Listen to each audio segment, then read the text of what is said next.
From the moment Poisonous Concoction was announced, I knew it was going to be the build I was playing first in PoE 2. PoE 1, Poisonous Concoction is still one of the best leveling skills in the game. In PoE 2, it's a bit different, and in this video I'm going to be going through everything I know about the skill currently, and guide you through how to play it. Poisonous Concoction is an unarmed skill that throws a flask. That flask explodes when it hits the ground, and poisons targets hit by the explosion. This skill always poisons, so it removes the need for poison chance. When it comes to the cost of the skill, there is no base mana cost, but it does cost charges from your mana flask. So we'll get into how to sustain your mana flask later on in the video. The skill also has 100% more poison magnitude, which by itself is incredibly strong. Currently, the quality of this skill is either bugged, or you get it after the skill is level 20. I'm assuming it's bugged, and have yet to see any other evidence that it is functioning, but if and when we can increase the quality on this skill gem, you receive 20% faster poisons, which is basically 20% more DPS. This skill levels based on your level, maxing out at level 90 when it becomes level 20. It also gains support sockets as you level, and I believe at level 20 it will be a free 6 link, which is super nice. Now that we know how the skill functions, let's talk about gear and some of the interactions that are being used in this build. This build is a Widowhail build. In PoE 2, one of the best ways, if not the single best ways to scale abilities is by levels. And since Quivers can have +2 to all projectile skills, Widowhail can increase this modifier to insane levels. Plus level of all projectiles is a global mod, meaning that it affects everything that you are using that has the projectile tag. This makes sense since in PoE 2, skills are not socketed in gear, so plus level of socketed gems really isn't a thing anymore. Also, we aren't technically using the bow, we are just using the quiver. Now some people will say that this is a bug, however at no point are we able to use modifiers to bow skills. So this skill is not using anything a bow is giving us. Thematically, it makes sense that a ranger can use a quiver, and honestly, if this interaction didn't work, this skill would be completely garbage in my opinion. Before we get too far, I wanted to just say this. I like to make builds that are modular, meaning there's a lot of room for people to change things and adapt the build to their playstyles. So when it comes to quiver mods, the only thing that you really need is +2 to all projectile skills. Anything else is just extra. If you want more flat damage, look for flat fizz. If you want crit, which I personally think is the best option, look for a base that has crit with increased critical strike chance or increased bonus crit. In PoE 1, crit doesn't really do anything for poison builds unless you are building around it specifically. In PoE 2, any crit is incredibly strong for poison damage since it will basically double your magnitude. With my current gear and the support setup that I use, I have around 20% crit. And when the skill crits, trust me, you'll know how powerful crit feels. Dexterity on the quiver is incredibly nice. A max roll will be more than enough to allow you to make almost every travel node strength, increasing your health pool by a ton. You can also get up to +3 barrage skills on an amulet, but it's super expensive, so I've opted for +2 currently. The only other piece of gear worth mentioning is the snakebite gloves.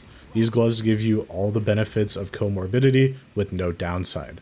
They are very good for this build, and the only relatively mandatory piece outside of the bow and quiver. As for the rest of the gear, currently I'm just using rares with life and res. But that's pretty much it for gearing.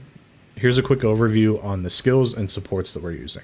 Our main skill is Poisonous Concoction, obviously. The first support you're going to want is Scattershot. Since this skill can shotgun, having 2 extra projectiles is very, very good. Then we opt for Deadly Poisons. Poison magnitude is one of the best ways to scale poison damage, so this support is also very good.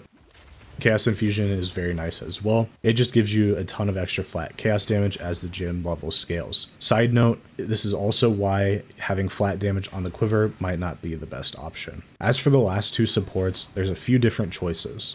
For clear, Bursting Plague is incredible. When it pops from mob to mob, it's super satisfying, and after the buffs, our damage is so good that sacrificing a little bit for clear is more than worth it.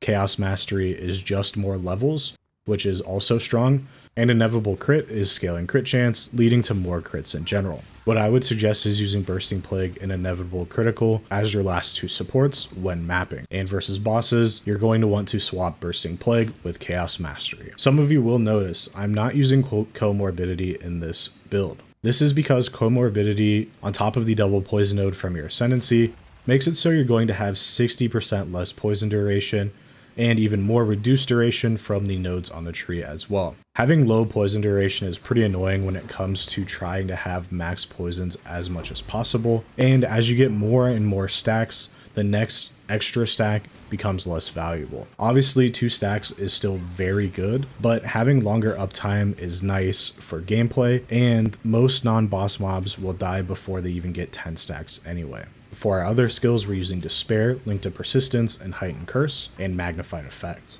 Rain of Arrows is linked with Withering Touch, Heft, and Culling Strike support. For Rain of Arrows, to apply Wither, you need to have some form of chaos damage. This is either as extra from the tree, or from an annoyance.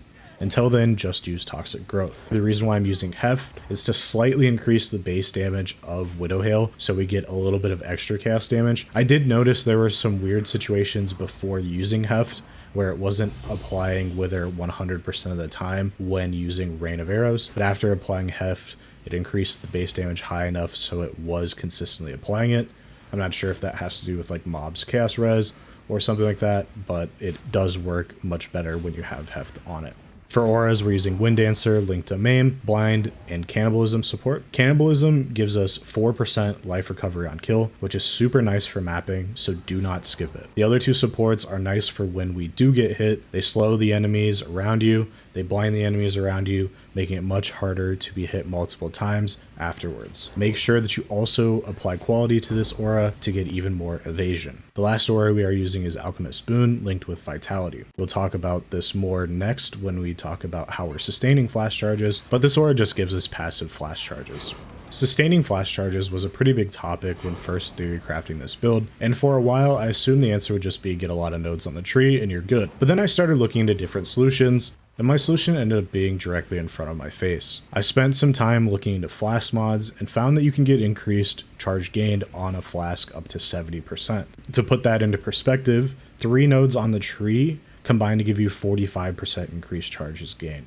Using just this Flask paired with Connected Chemistry, Alchemist Boon, and a couple nodes on the tree, sustaining this Flask is very easy. I can attack 61 times in a row before running out of flash charges, and with any movement time in between attacks, you will never run out of flash charges. Now I'm also using a Fine Belt, but after the changes to flash charge cost, it's not needed. Now that is my solution and worked before the patch and is now even better with the patch. There's probably more ways to solve this also, so you don't need an exact max roll Flask mod. Anything above 50% increased charges is probably fine, and even like the flat gain Flasks are probably good too. The tree I'm currently using looks like this. It's not totally optimized. There are probably some better pathing, but it's what works. The general idea is pretty simple. We hit every poison node we can while pathing to wither away in pure chaos. Then I opted for faster ailments, along with some increased evasion rating and stun threshold. There's a ton of things to customize and adapt on the tree, so I'm not going to spend a ton of time talking about it. This current tree works and feels good, but feel free to try things out. If you want more damage, take some proj nodes and attack damage nodes. If you want more attack speed or action speed, you could path to acceleration. There's damage and utility all over the tree, so feel free to try stuff out. Since POB doesn't exist, there's no right answer. And at the end of the day, we're playing a game, not a calculator to see the highest possible damage number.